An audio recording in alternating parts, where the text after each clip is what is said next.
Hello everyone, welcome to my December 2019 and January 2020 haul video.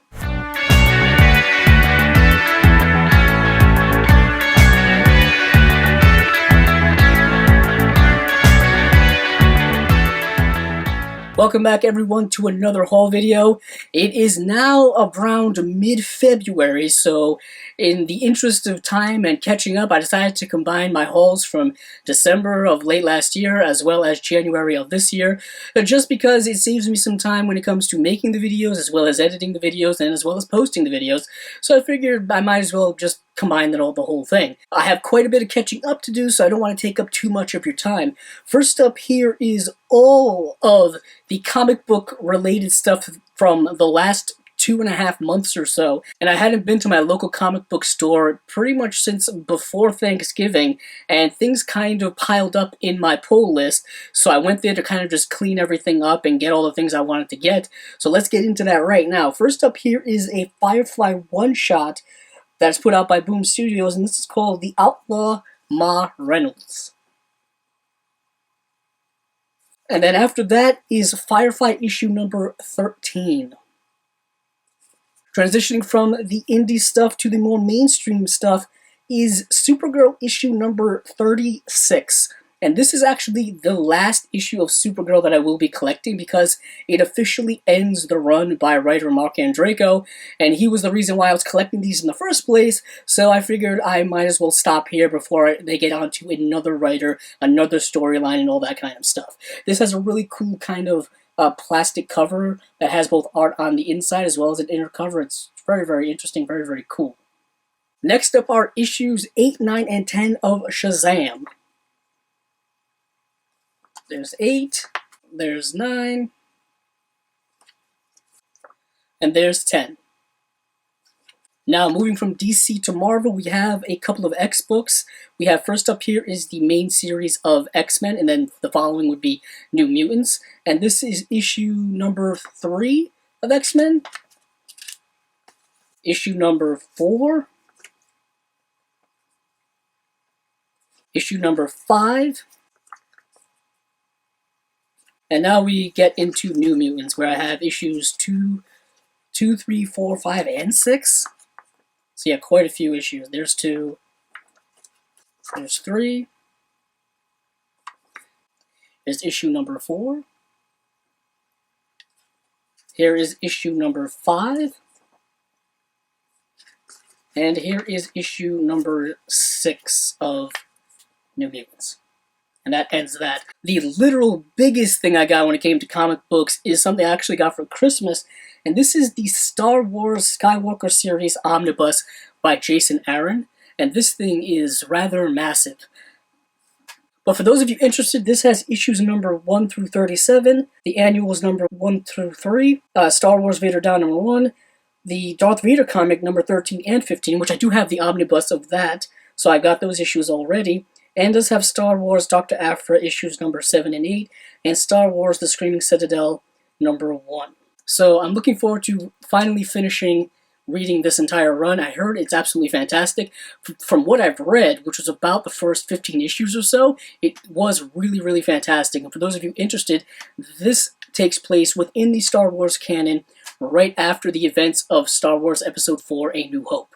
The next 3 things are specifically things that I got for Christmas, and the first up here is Batman Beyond, the complete animated series on Blu-ray, and this is something that I've been waiting for a very long time, pretty much right after they released Batman the Animated Series on Blu-ray, which I also have. This will definitely be getting a much more in-depth review from me. It is a series that I've always really liked. I kind of grew up watching it, as well as Batman the Animated Series. One of the major differences between this set and the Batman the Animated Series set is that this is a much larger box than that, and it comes with a full-size Funko Pop that I believe is an exclusive to this set, a limited edition, says it right on there, and hopefully the packaging is much better than the Batman the Animated Series set, because that one was a rather fragile set, but I'll get into all of that when I finally do a review for that set, as well as a review for this set.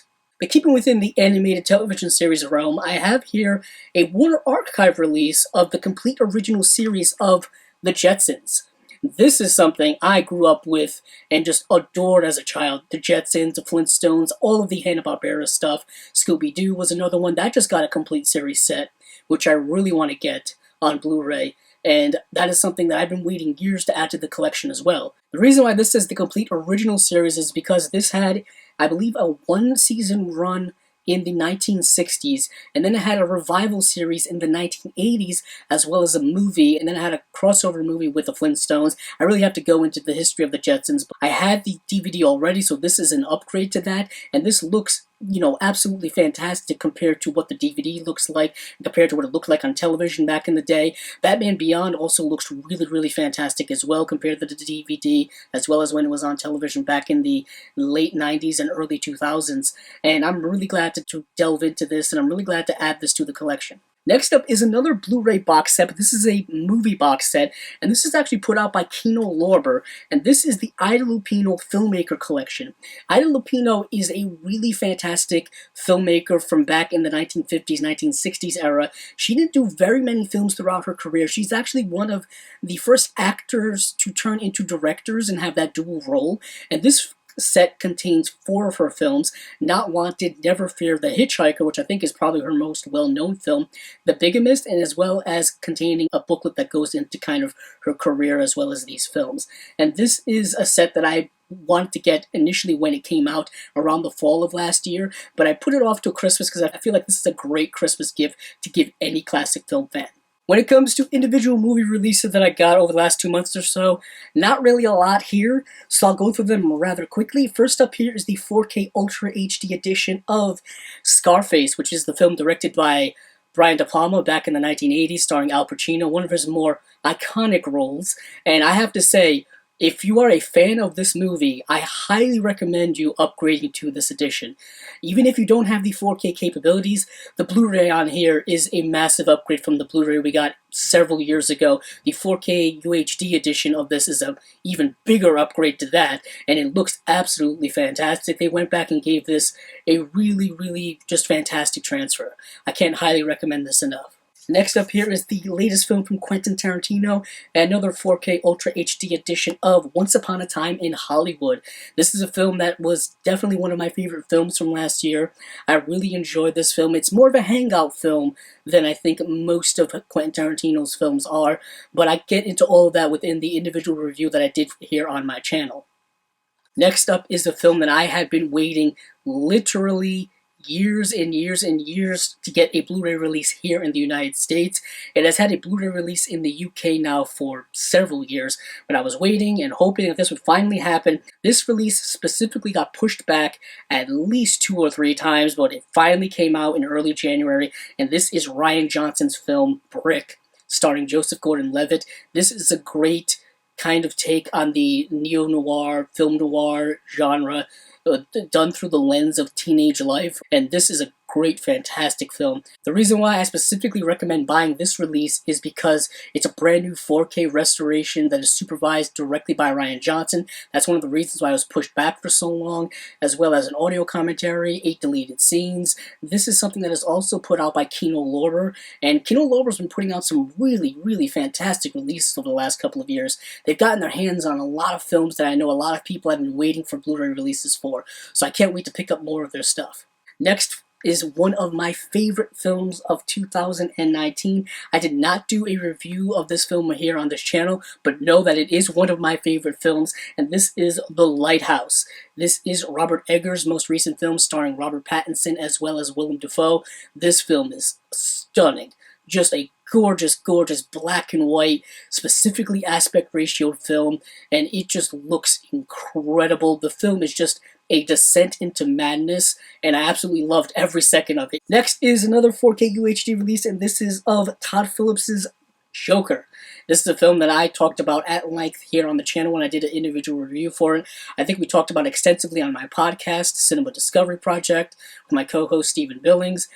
This is a film that Joaquin Phoenix did an absolute fantastic job for. I do recommend seeing this if you're curious about what all the hubbub is about. And next up is another favorite film of mine from 2019. This is Bong Joon-ho's Parasite.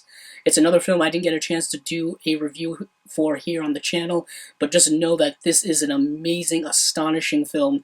It is a film that is just as good as everyone says it is, and I highly recommend it, and do not be afraid of subtitles. Subtitles can be your best friend when it comes to exploring cinema that is not in your specific language. So that is it for the combined hauls of December of 2019 as well as January of 2020. If there's anything you want to see in a more detailed review, please let me know, but I'll definitely be doing a couple of these box sets in more extensive reviews. So thank you all for watching, and please, if you haven't subscribed yet, please do so.